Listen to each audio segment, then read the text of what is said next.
불법 비상계엄을 일으킨 내란 우두머리 혐의로 사형을 구형받은 윤석열 씨의 1심 선고가 19일 내려지는 가운데 설 연휴 기간 민심도 사형에 의견이 모아졌습니다. 뉴스토마토가 연휴 기간 설 민심을 취재한 결과 내란 1심 선고에서 윤석열 씨에게 사형이 내려지길 바란다는 의견이 많았습니다. 특히 재판 과정에서 반성하는 태도를 전혀 보이지 않은 윤석열 씨에게 최고 수준의 단죄가 필요하다는 지적이 잇따랐습니다. 앞으로 또다시 내란이 발생하는 일을 막기 위해 이번에 엄중한 처벌로 역사의 본보기를 남겨야 한다는 의견도 있었습니다. 연령과 지역을 불문하고 내란 사태가 되풀이되지 않기 위해 헌정 파괴 행위에 대한 엄정한 처벌이 필요하다는 지적도 제기됐습니다. 법원이 앞서 한덕수 전 국무총리와 이상민 전 행정안전부 장관의 내란 중요임무 종사 혐의 재판에서 계엄은 내란이라는 판단을 잇따라 내놓은 만큼 이에 맞는 판결이 나와야 한다는 주장도 나왔습니다. 이외에 윤석열 씨의 선고를 앞두고 사법부를 흔드는 것은 안 된다는 의견도 있었습니다. 이런 상황에서 민주당은 윤석열 씨에게 법정 최고형인 사형 선고를 내릴 것을 촉구했습니다. 국민의힘에선 윤석열 씨의 1심 선고와 관련해 별다른 입장을 내지 않았습니다. 19일 윤석열 씨의 1심 선고 이후에도 메시지 내용에 대해 결정하지 못한 것으로 알려졌습니다. 뉴스토마토 박주용입니다. 다시 윤석열 1심 선고 특집입니다. 반성 없는 내란 수괴에 대해 법의 엄중한 심판이 뒤따라야 한다는 것이 설 민심이었습니다.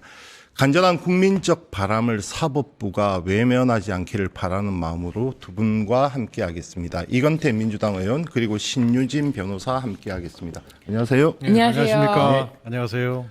설 때 어디들 다녀오셨습니까? 네, 명절이니까 이제 네. 친정에도 가고 시댁에도 가서 이제 함께 식사하고 즐거운 시간도 보냈죠. 어디시죠? 뭐 친정은 산본 군포시에 있고요. 네. 네, 시댁은 인천에 있습니다. 네. 저도 가족과 함께 네. 아주 좀 편안히 쉬었습니다. 어디 다녀오셨습니까? 네, 저는 고향이 전남 영암인데 네, 알고 있습니다. 부모님 뵙고 왔습니다. 자, 설 민심들 어떠했습니까? 먼저 이제 이재명 대통령 잘한다. 네. 이건 뭐 많은 분이 말씀을 하셨고 빨리 이 내란을 확실히 좀 종식시키고 민생 과제에 좀 집중했으면 좋겠다. 그런 말씀을 많이 하시더라고요. 그렇죠. 아무래도 이제 설이다 보니까 뭐 밥상에서 하는 이야기가 물가에 대해서 얘기도 한다던가. 그런데 이제 어쨌든 지금 현재 대통령께서 너무 잘하고 계시니까 대통령 칭찬이 빠질 수가 없습니다. 그래서 대통령 칭찬을 하다 보면은 또 자연스럽게 이제 주가도 많이 올랐대.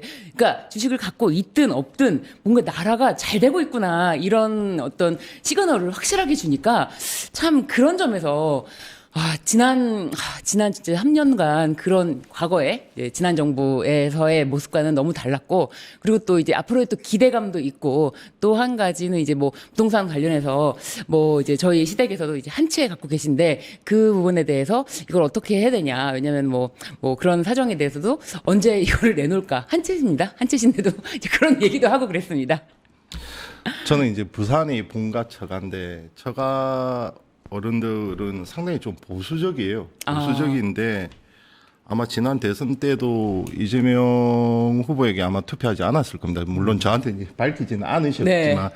그런데 지금은 잘한다고 얘기를 하세요. 네, 분명히 지금은 잘한다라고 얘기를 하거든요. 그러니까 대통령이 좀 대통령답다, 네. 좀 일을 한다 이렇게 하고 있는데, 더불어서 지금 설 연휴가 딱 끝나자마자 윤석열 1심 선고가 지금 잡혀 있습니다.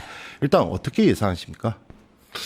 저는 내란죄에는 유죄가 명확하다고 생각하고요. 네. 이제 양형이 문제인데 바람직한 양형은 사형 선고인데 과연 재판부가 사형을 선고하고 할 수 있을지 그건 좀 지켜봐야 될 것 같습니다. 사형과 무기징역, 무기금고 외에 선고가 가능합니까? 그것이 이제 장량 감경이라고 해서 재판부가 감경할 수 있는 감경할 수가 있도록 규정이 되어 있는데 사실상 감경 사유가 전혀 없지 않습니까? 그리고 무엇보다 이제 기존 1980년 그 전두환 그 노태우의 신군부 당시에 이 그때의 쿠데타랑은 다른 친위 쿠데타라는 것을 이미 이제 이증관 부장판사께서 한번 정리를 해주셨지 않습니까? 네네네. 그러면서 이제 그때 당시의 양형 기준은 여기에 적용할 수가 없다. 그래서 한덕수에 대해서 23년형을 선고했는데 이번에는 과연 같은 기준으로 한다면은 윤석열에 대해서 전혀 장량 감격이 아니라 진짜 사형도 모자르다고 봅니다. 왜냐하면 우리나라는 뭐 사형 집행 국가가 아니기 때문에 그렇지만 법정 최고형인 사형을 선고하는 것이 마땅하다. 그 외에 형이 선고될 경우에는 국민들이 정말 양보한다고 해도 무기징역까지 이것까지 받아들일 수 있어도 그 이하로 유기징역형이 선고된다거나 뭐 징역 30년 이런 식으로 나온다고 하면은 받아들일 수 있겠습니까? 저는 도저히 이 나라를 완전히 전복하려고 했던 그 헌정 질서를 파괴하려고 했던 그 윤석열의 행위를 국민들이 용서할 수가 없는 것이고 그래서 유기징역형이 선고된다는 거는 받아들일 수가 없다 이렇게 보여집니다. 이제 법적으로는 장량 감경이라고 판사가 재량으로 감경을 할 수가 있어요. 네네. 그 감경을 하면 무기의 경우에는 20년으로 감경할 수 있거든요. 네네네. 근데 우리 신 변호사님 말씀하셨다시피 감경 사유가 없어요. 네네. 첫째는 윤석열이 전혀 반성하지 않고 있잖아요. 네네. 그렇기 때문에 감경을 하기는 감경을 못할 거라고 생각해요. 만약에 판사가 감경 사유를 뭐라고 찾아서 그걸 감경 사유로 냈을 때는 재판부가 엄청난 비판을 받을 겁니다. 네네. 그리고 이제 재판부가 혹시 결국 성공하지 못했기 때문에 감경한다. 다친 죽거나 죽은 사람이 없기 때문에 감경한다. 또 이런 논리를 펼칠 수도 있을지 모르겠지만 그것도 말이 안 되는 게 내란은 성공하면 처벌 못합니다. 성공한 쿠데타는 처벌하지 못한다. 그러니까 전두환의 1980년 그 내란도 그 당시에는 처벌을 못했고 맞습니다. 대통령이 노태우를 거쳐서 김영삼 대통령으로 바뀐 다음에 네. 그것도 처음에는 검찰이 성공한 쿠데타는 처벌 못한다는 논리로 그렇죠. 공소권 없음 결정을 했다가 맞습니다. 네. 그 후로 국민 여론이 빗발쳐가지고 다시 대통령의 결심에 의해서 처벌했거든요. 그만큼 어렵습니다. 그래서 내란 때 규정도 국헌 물론 목적으로 폭동을 일으킨 자 딱 이렇게 끝나요. 그러니까 폭동이 성공해서 내란을 성공했는 여부는 이 구속 요건이 아니에요. 그렇기 때문에 내란죄가 성공이 되지 않아서 실질적 내란이 성공되지 않아서 사람이 죽은 사람이 없다. 이건 감경 사유가 될 수 없는 거예요. 이 죄에서는. 네. 그래서 감경 사유를 찾을 수가 없어요. 그러니까 결국 판사는 사형 또는 무기에서 선택할 거다. 그러니까 그러나 국민들이 볼 때는 다시는 대한민국에서 이런 일이 일어나지 않도록 하기 위해서는 사형이 합당하다. 저는 그렇게 생각하는데 과연 지기현 판사가 지금까지 해온 재판 행태를 볼 때 사형을 선택할 수 있을지 그건 좀 지켜봐야 될 것 같습니다. 사상자가 없다고 하지만 그 비상계엄이 성공했고 만약에 지금까지 유지가 됐다면 여기 계신 이 두 분도 그렇죠. 과연 이 자리에 있을지도 모르겠고 그것을 만약이라는 if 전제 조건을 다는 것은 마땅치 않다고 보입니다. 어찌 보면 80년 광주가 그리고 시민이 국회가 있었기 때문에 이것이 무혈로 진압이 가능하지 않았습니까? 일단 지금 뭐 자세한 여론조사 결과는 중앙선거 여론조사 심의위원회 홈페이지를 보시면 되는데 MBC에서 일단 한번 물어봤어요. 물어보니까 국민의 75%가 오늘 선거에 대해서 유죄를 예상을 했고 사형은 32%, 무기징역이 43% 이렇게 지금 집약되고 있습니다. 그렇다면 이 국민적 상식과 그렇지 않습니까? 아무리 법리가 중요하다고 해도 상식에 반하는 결론을 내기에는 지기현 재판부가 부담일 것 같은데 근데 하도 논란을 샀던 재판부라 그렇죠. 좀 불안한 것도 네. 사실입니다. 게다가 그렇죠. 지금 조희대 대법원장 체계에서 지금 김건희 씨 관련해서 많은 사건들이 공소 기각이라는 정말 있을 수 없는 여태까지 유례를 찾기 어려운 공소 기각 무죄 이런 선고가 나지 않았습니까? 그것 때문에 이거 재판부에 대한 사법 불신이 더 높아져 있는 상황입니다.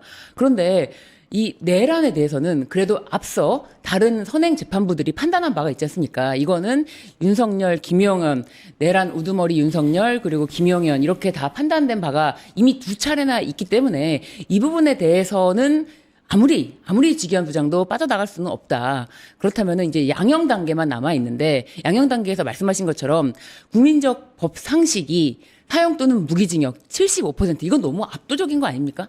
그런데 사법부 신뢰를 어디까지 추락시킬 것이냐 이거를 전부 지기현 부장의 뭐 판단으로 우리가 지켜볼 수밖에 없는데 이 판단이 만약에 여기에 눈높이에 맞지 않는 판단이 나온다면은 정말 사법부는 지금도 사람들이 지켜보고 있는 중이지 개혁을 당하는 지금 상황에서도 뭐 마찬가지로 법원행정처장 박영재 대법관을 임명한 거라든지 그런 부분에 대해서 납득할 수가 없거든요.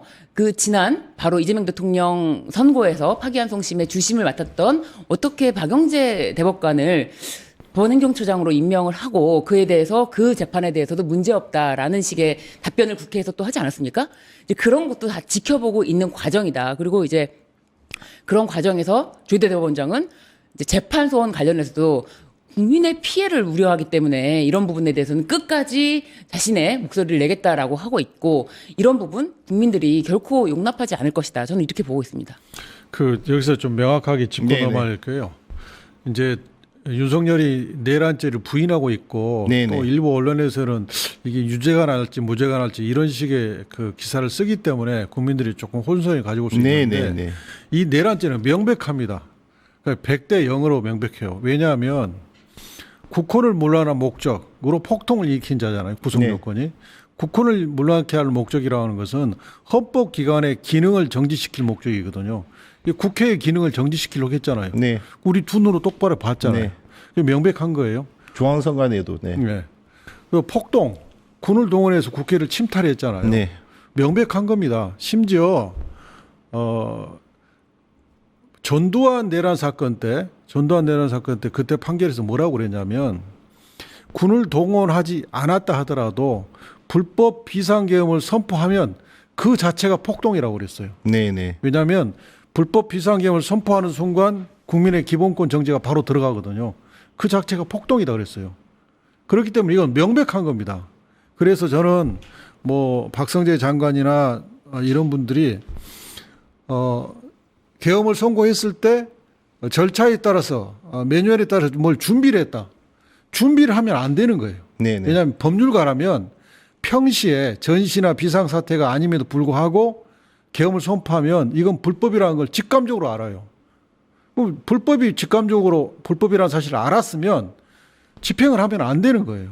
마치 상사의 부당한 불법적인 명령에 대해서는 이의를 제기하고 따라서는 안 된다는 그 기본적인 법리가 적용되는 케이스예요. 그래서 이번에 지나간 특검에서도 저는 그 불법의 기준을 거기에 방금 말씀드린 그 기준을 놓고 네네. 판단했어야 되는데 그보다 좀 낮은 기준을 놓고 판단하는 게 저는 굉장히 아쉬워요. 1심 선고가 어떻게 내려질지는 모르지만 이 내란범에 대해서는 두 번 다시 제2의 전두환, 제2의 윤석열이 나오지 않게끔 대통령의 사면권을 제한해야 된다는 요구 또한 높습니다. 어떻게 생각하십니까? 저는 이제 이 내란죄, 외환죄, 이게 헌법을 전복시키려고 하는 범죄에 대해서는 대통령의 사면권도 대통령이 헌법을 준수할 의무가 대통령의 일책무이기 때문에 네네. 사면권도 법률에 의해서 사면권을 행사하도록 돼 있거든요. 네. 그러니까 사면법에 그런 특정한 헌법을 뒤집으려고 하는 헌법을 전복시키려고 한 이런 범죄에 대해서는 대통령의 사면권을 제한할 필요가 있다고 봅니다. 앞으로 법률 개정을 통해서 그런 개정은 필요하다고 생각하고 있습니다.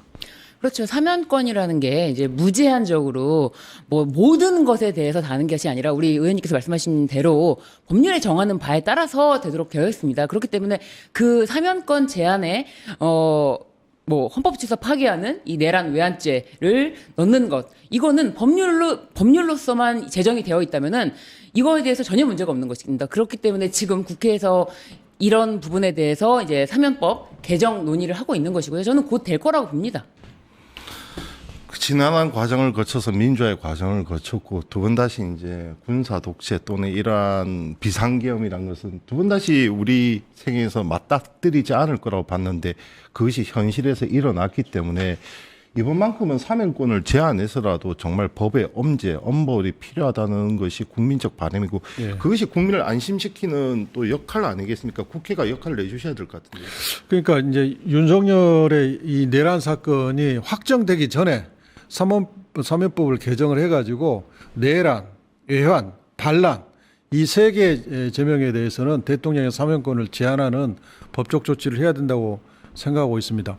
그리고 이 사건은 그 좀 세계사적인 그런 또 흐름으로서 평가를 해서 법원이 그런 인식을 가지고 사건의 중대성을 심각하게 고려해야 한다고 생각해요. 지금 세계적인 정치학자들이 네네. 대한민국 국민을, 대한민국 시민을 노벨 평화상 후보로 추천을 했잖아요. 네네. 이거 무슨 말이냐면 세계 각처에서 민주주의가 위기 신호가 켜지고 있어요. 맞습니다. 그런데 대한민국에서 친이 구테타라고 하는 성공 확률이 뭐 거의 100%라고 하는 이것을 시민이 무혈로 평화적인 방법으로 막아냈고 대한민국의 헌법 절차에 의해서 이게 진압되고 재판받고 평가하는 이런 절차를 들어가고 있잖아요. 우리 국민은 잘 못 느낄지 모르지만 세계 시민이 볼 때는 이거 어마어마한 세계사적 사건인 거예요.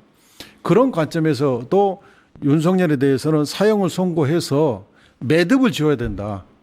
저는 그렇게 생각하고 있습니다. 저도 그 점에 정말 주목하거든요. 맞습니다. 그러니까 선출된 최고 정치 권력이 군을 동원해서 네. 비상계엄을 선포를 했는데 그것이 맨손으로 네, 시민이 그렇죠. 막고 국회가 저지하고 네. 그 무효로 저지하지 않았습니까? 그러니까. 이제 마지막 단계가 법의 네. 단계인 거죠. 이 단계까지 지금 와 있다고 봅니다. 그렇습니다. 그런데 이게 443일째 네, 비로소 선고된다는 네, 점 네. 너무 지난하게 재판부가 재판을 끌었다. 이 점에 대해서는 우리 국민은 정말 그 비상계엄을 선포합니다라는 말을 듣고 정말 한겨울에 슬리퍼를 신고 양말도 챙겨 신지 못하고 뛰어나가서 그 군을 막겠다고 국회로 가서 국회의원들을 국회로 비상계엄을 해제하기 위해서 보내는 그런 일을 했는데 그런데 재판부는 뭡니까? 433일 이제서야 선고한다는 거 너무 늦었다. 그래서 너무 늦었지만 지금이라도 제대로 된 선고 오늘 오후 3시입니다. 오늘 오후 3시에 생중계가 되니까요. 사실 모든 국민이 이 재판 선고만큼은 촉각을 세우고 지켜보지 않을까 싶습니다. 내란의 폐허를 딛고 이재명 정부가 지금 민생에 올인하고 있습니다. 법도 사법부도 자기 할 일은 제대로 했으면 하는 바람입니다. 지금까지 이건태 민주당 의원 그리고 신유진 변호사와 함께했습니다. 두 분 감사합니다. 네, 감사합니다. 감사합니다. 네. 유튜브 구독하고 실시간 채팅과 댓글을 남기시면 매일매일 실천 TTCO를 드립니다. 참여 방법은 통통물 어플을 다운로드하고 회원가입과 로그인을 해주세요. 마이페이지에서 나의 회원 고유 번호를 복사해주세요. 유튜브 구독 후 실시간 채팅이나 댓글창에 고유 번호를 한 번만 입력하면 준비 끝! 지금 유튜브 채팅과 댓글 쓰기 참여하고 실천 TTCO 받아가세요.